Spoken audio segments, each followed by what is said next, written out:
Hi, we're here at TPC Scottsdale with this year's WM Phoenix Open Tournament Chairman, Michael Golding. Michael, thank you so much for taking a time to chat with us and for sharing with our viewers the insider scoop on the tournament. Well, thanks for having me. It's super exciting to be here. We're on the iconic 16th hole.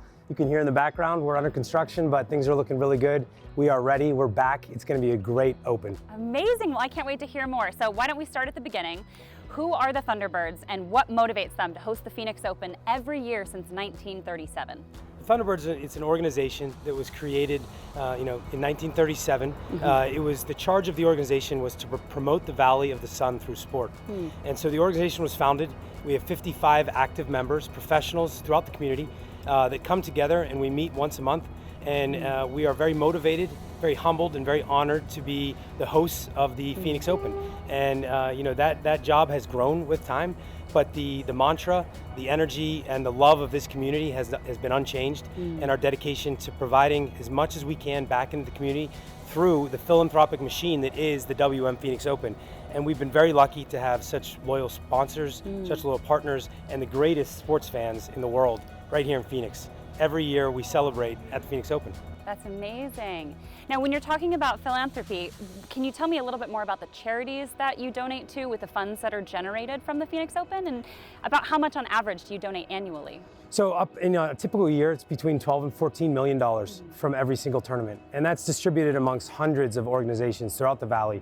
Youth Sports, Phoenix Children's Hospital, Helping Hands, St. Mary's Food Bank, just to name a few. But we work with charities all over the Valley, hundreds of them. And we find that the charities that have the most need at that time, and we try to distribute the monies that we make during the tournament week as best as possible to satisfy the needs of the community.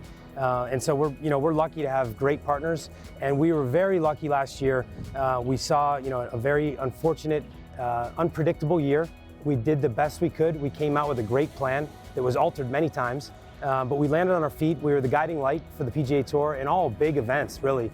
We brought a great event to fruition, and we're able to generate $3.85 million last year. And more than that, what it really taught us was our organization, because we knew the lack of funds were going to be there with our limitations in the attendance. So we kind of put boots on the ground last year, and we got out as an organization and visited the charitable organizations that we work with, and we saw the need is greater than ever. And so we are hyper motivated, and we feel an obligation and a responsibility to host this event the way that this town all knows and loves, and we're excited to get back to giving back in a big way. Yeah, oh my gosh. Well, thank you so much for donating all of that and giving back to the charities and the community as deeply as you do.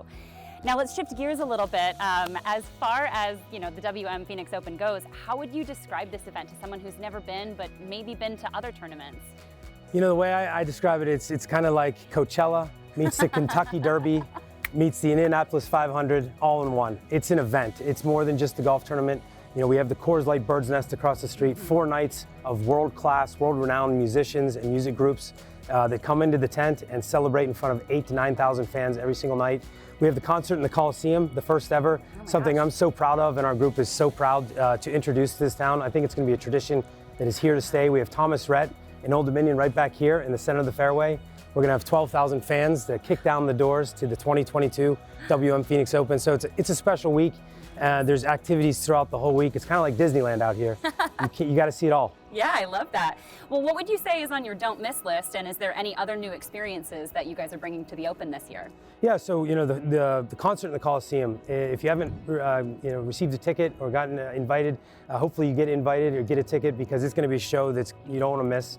That's going to kick off the week on Saturday, February 5th. And then starting on Monday, we have the Carlisle Pro-Am, which is a special event, a great way to come out and see golf for free.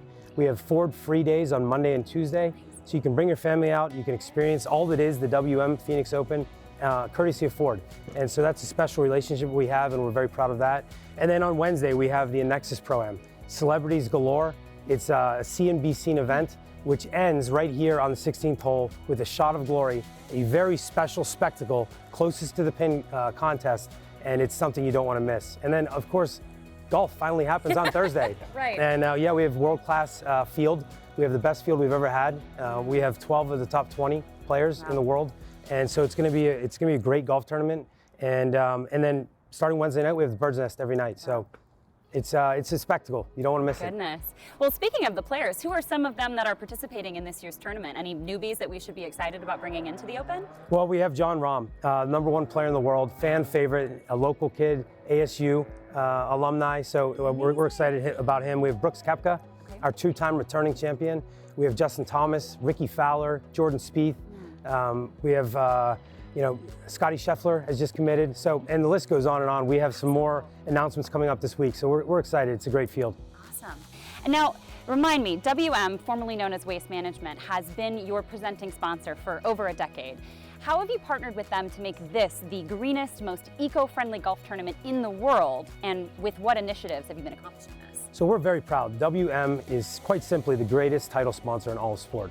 Our relationship with them is so strong, and we appreciate their commitment, their loyalty, and the energy and the culture that they bring to this event. It's a green event. We're very proud of that, and it's just a great fit. They're a great title sponsor. We're super proud of what we've done with them. This year, we will eclipse $100 million in charitable donations with our relationship with WM. That's incredible. That's incredible. Well, I don't want to skip over the elephant in the room. We are at the 16th hole, like you mentioned, one of those most iconic and bucket list worthy holes in all of golf, period. So what makes it so famous? The fans. Yeah? This is the People's Open. We have the greatest sports fans in all of sport. The Valley comes out and they make this hole so exciting. Each year it's just a pleasure to see how much the players feed off the energy. And so the fans make everything. And we're proud of the support we have of this town and the support we have of our fans. Amazing. Well, Michael, I just have one last question for you.